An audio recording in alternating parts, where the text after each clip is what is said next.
দর্শক, ঘটে গিয়েছে আজব ঘটনা। এটা কি কিয়ামতের লক্ষণ না আল্লাহর নিয়ামত? গাভীর পেট থেকে 10 দিনের বাছুর প্রতিদিনই দুধ দিচ্ছে, আধা কেজি থেকে আরো বেশি দুধ দিচ্ছে। তো এখানে আছেন মালিকের কাছে আমি বিষয়টি জানতে চাবো। দর্শক, এরকম ঘটনা ঘটেছে আমাদের কিশোরগঞ্জ জেলা করিমগঞ্জ উপজেলা গুজাদিয়ায়। তো ভাই, আসসালামু আলাইকুম। ওয়ালাইকুম সালাম। আপনার কি নামটা যদি একটু বলেন? মোহাম্মদ হারুনুর রশিদ। মোহাম্মদ হারুনুর রশিদ। হ্যাঁ, তো শুনছি নাকি আপনার যে বাছুরটা হয়েছে, এই বাছুর নাকি দুধ দেয়। জি জি। আচ্ছা, তো এটাকে আপনি কি মনে করেন? এটা কি অলৌকিক কোনো ঘটনা না? আল্লাহর একটা খাস রহমত আর কি, আল্লাহর খাস রহমত। আচ্ছা, এই গাভীটা যখন মানে বাচ্চাটা এই গাভীটার পেটে ছিল, এর ভিতরে কোনো নমুনা আপনি কি দেখতে পাচ্ছেন? মানে ভিতরে তো স্বাভাবিক দেখছি, কিন্তু এটা এমনি যে পরইছে, যে কালার হইছে, নরমালি কালার হইছে। আচ্ছা, নরমালি কালার হইছে। কালার হওয়ার পরে আমরা যে দৃশ্য দেখলাম, ওটার যে উটটা, আচ্ছা, হ্যাঁ, দেখলাম একটু বড়, সাইজ একটু বড়। গাভীর উটটা বড়? জি জি। না, এই যে বাছুরের। আচ্ছা, যে বাছুরটা একটু আমরা দেখাই বাছুরটা। দর্শক, আমি আপনাদেরকে দেখাচ্ছি যে যে বাছুরটা পর হয়েছে, যে বাছুরটা হয়েছে, এই বাছুরটি হলো এটি, বা এর দিকে পরে না পরে। আচ্ছা, এই বাছুরটাই তো না? জি জি জি। আচ্ছা, এই বাছুরটা কি আপনি কি দুধ দইছেন? জি জি। হ্যাঁ জি, আমি প্রতিদিনই মানে দুধ পালাই লাগে আর কি। প্রতিদিন দুধ পালতে হয় না? জি। আচ্ছা, আপনার আনুমানিক কতটা দুধ দেয়? আনুমানিক আপনি আধা কেজির মতো। আধা কেজির মতো? আমি তো স্বাভাবিক দই, কারণ হইলো এটা তো ছোট বাচ্চা। আচ্ছা আচ্ছা। তো হয়তো সমস্যা হইতে পারে, এই জন্য মানে আমি অতিরিক্ত দুধটা মানে ফালানোর চেষ্টা করি আর কি। আচ্ছা, আমরা যখন এই গাভীটা আর এই বাছুরটার দুধ আপনি দন, তখন কি এই বাছুরটা তো স্বাভাবিক ভাবে লাদ দেয়? না, এরকম না।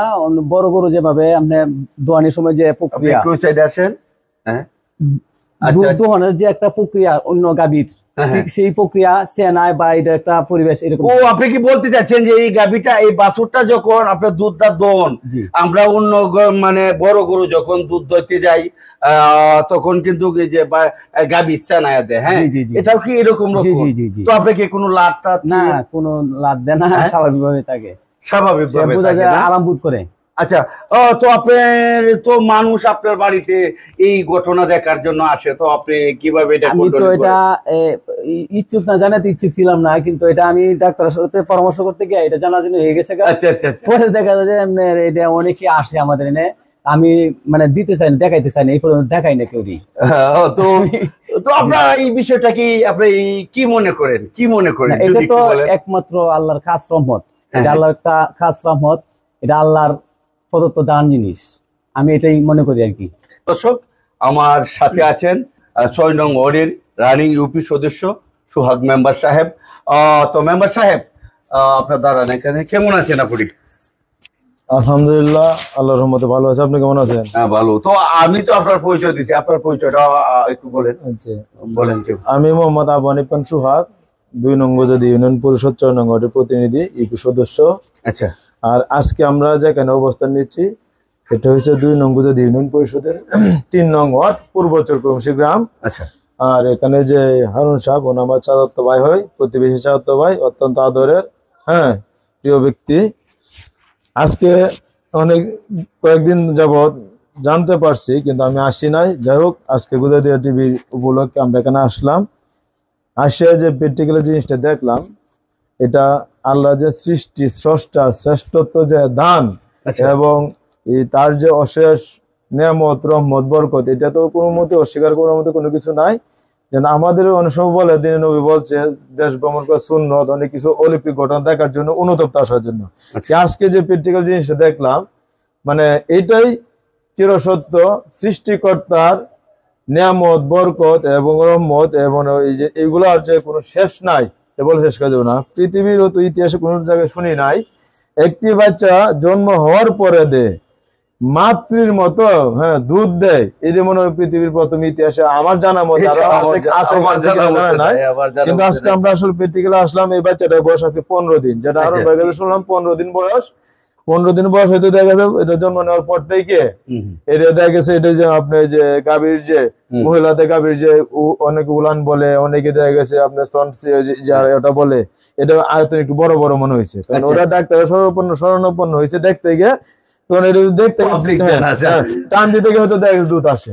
তখন প্রতিনিয়ত দেখা গেছে হ্যাঁ আবার দেখা গেছে লং টাইম গেলে এটা হাত না দিলে এক দুই পরে করে পরে, তখন বাধ্যতামূলক ওরা কি করে এই মানে এইটাকে শক্ত যাতে না হয়, তো অনেকে আমরা জানি দুধ যে জিনিসগুলা দেয় শক্ত হয়ে যেতে পারে না টানলে, তো বাধ্যতামূলক ওরা কি করে হয়তো প্রতিদিন একবার, কয়বার, দুইবার, একবার হয়তো দুইবার কোনো প্রেক্ষাপট বুঝা এটা দুধটা পাস করলে তো স্বাভাবিক, যে আমি শুনলাম বাইরের কাছ থেকে